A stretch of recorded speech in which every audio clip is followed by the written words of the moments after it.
Technology varies. If you're buying a new special brand HP computer or a MacBook Pro or an iPhone, they may be more expensive. I know people who order them into like Laredo and go from Monterey to pick them up in Laredo, and they say that those items are less expensive to get them from the United States when you can buy online and have them configured.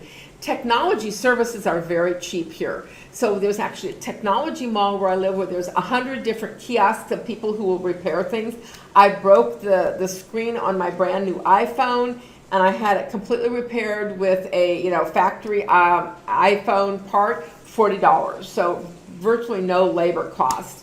You have access to Amazon Mexico, and then a version called Mercado Libre, which is a free market where they ship things to you. It's not quite as reliable services as Amazon. So you have a very competitive marketplace where you can find things incredibly inexpensive at a local market. I just bought a 12-foot above-ground pool for $200, included the plumb and filter, and the delivery was $4.